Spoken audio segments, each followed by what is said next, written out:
Alright, so the next thing we're going to do is we're going to look at how you set up a battlefield using the terrain that's provided in the LPA system. So the first thing we want to do is determine how many terrain pieces we're going to have on the board.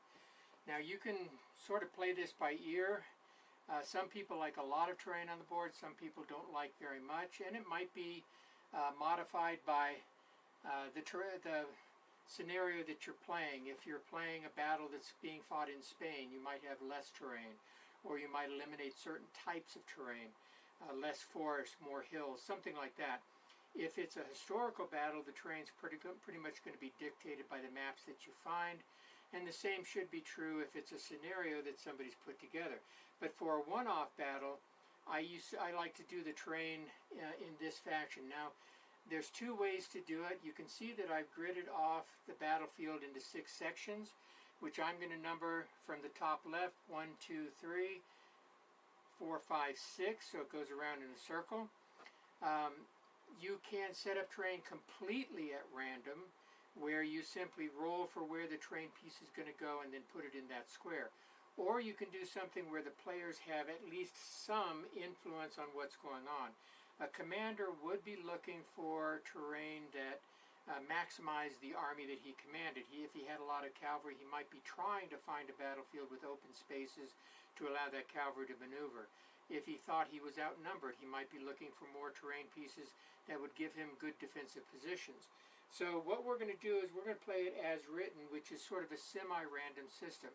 Now you get these pieces here. These are terrain tiles. There's one for all the terrain that you have, and we're going to be drawing them at random. So I'm going to put these in this little cup here, and we'll shake them up, and then we'll draw from that to determine terrain. Now the very first piece of terrain that has to go on the board is what I call the line of communication road.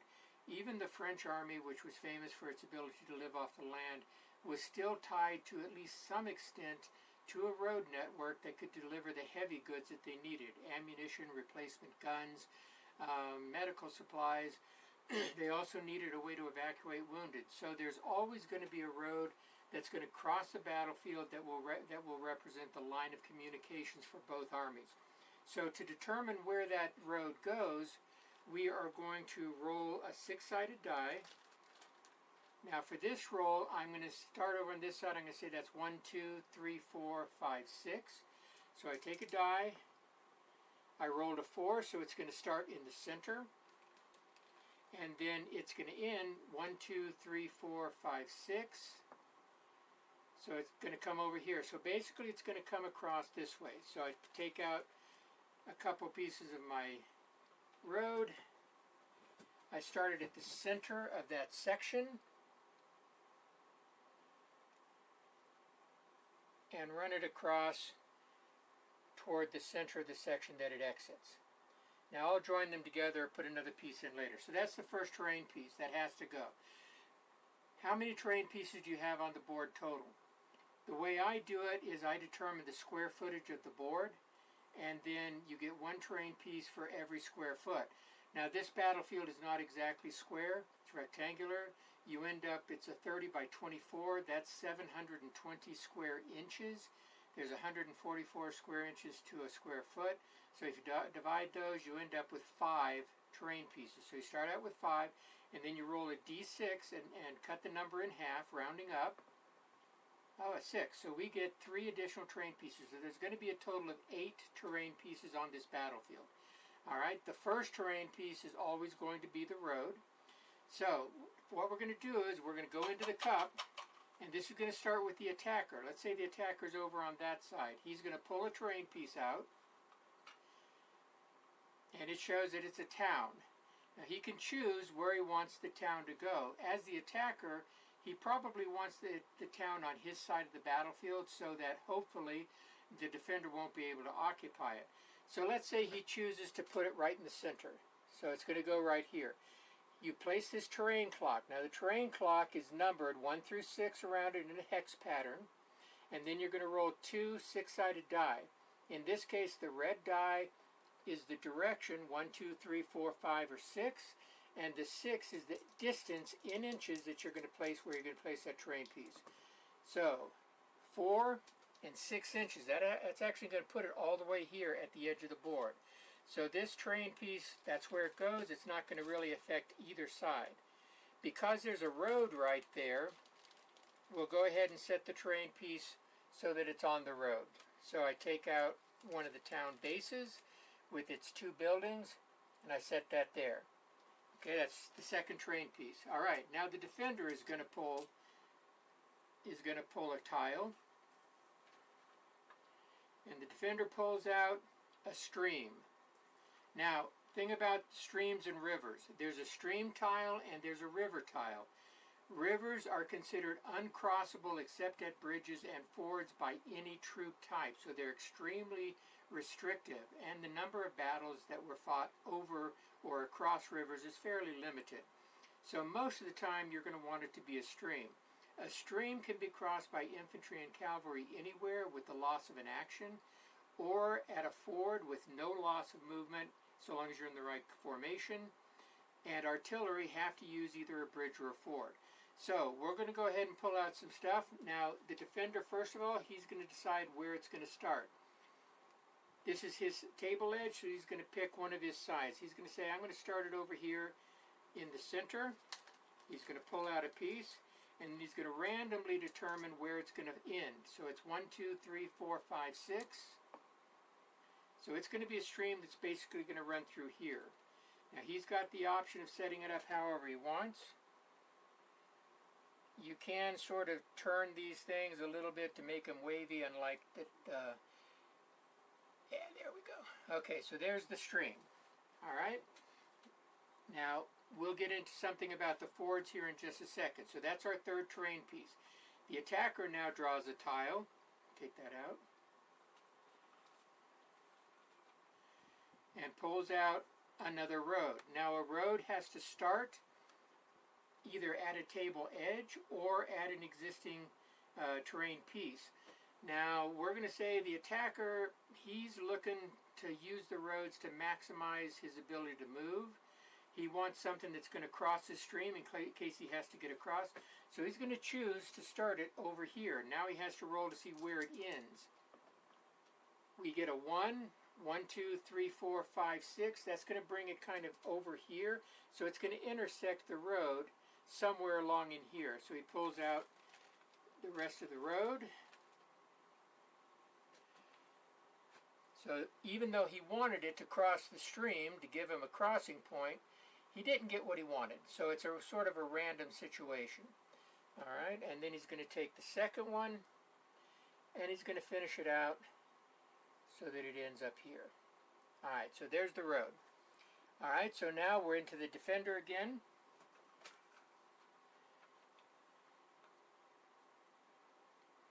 The defender draws a hill. Now you can put 1 large or 2 small hills. Since he's defending, he's going to want it in a good central location. So he says he wants it right here. He puts the terrain clock in place, and he's going to put out 1 large hill. So you roll. So a 2 is right here, and a 5 is going to put it about 5 inches over here. Now he can orient it however he wants.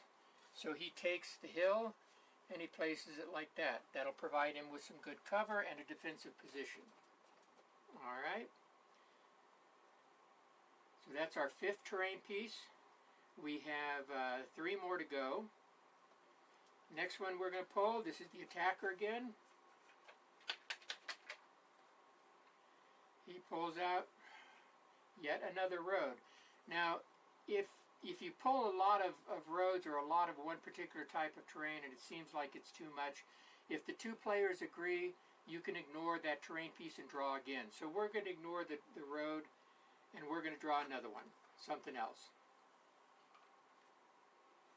All right, we have a forest here.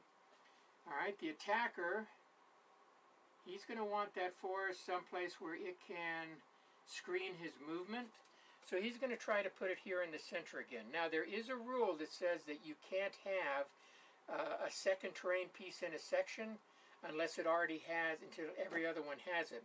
So there's already terrain here, there's terrain here, here, here, but there's no terrain in this one. So this is where the forest has to go. So again, you put the terrain clock in here, you roll your 2 dice, red for direction. So a 3 and a 2 is going to put that forest right here. Now he chooses to put out a large forest.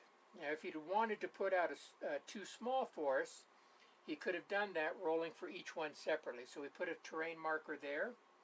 Okay, that comes off. Alright, 2 more pieces. So the defender again. He pulls out. Now this says outpost.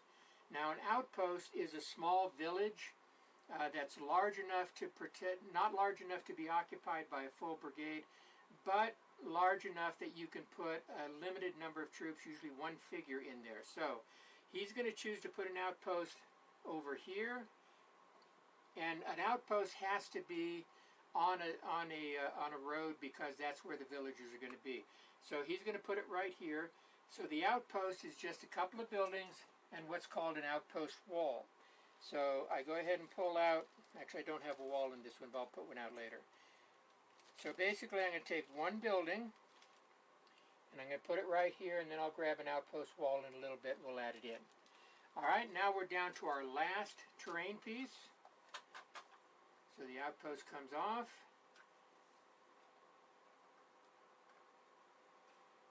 And we end up with another forest. Now this is the attacker again. This is the attacker again. So he's going to go ahead and choose. Everything's got a terrain on it, so he can put it anywhere he wants. He says he wants to put 2 small forests. The first one he's going to roll for over here. So he puts it in place, rolls.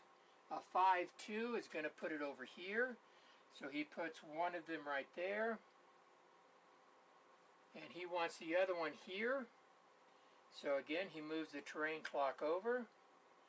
Rolls again. A 3-1 is going to put the last forest right here. So he's actually set up with a lot of forests over here. It's a good defensive position for him. Alright, but we're going to call him the attacker anyway. Okay, so that's the terrain. That's how you put terrain out on the board. Now I'll stop the video right here and I'll come back and add in what it looks like after everything's set up. Alright.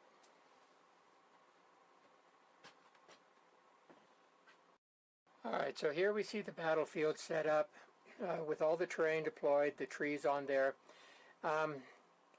Couple things to note, I did add some hedges. Hedges don't have any impact on the game, they're just there for visual effects, so I put some hedges out there.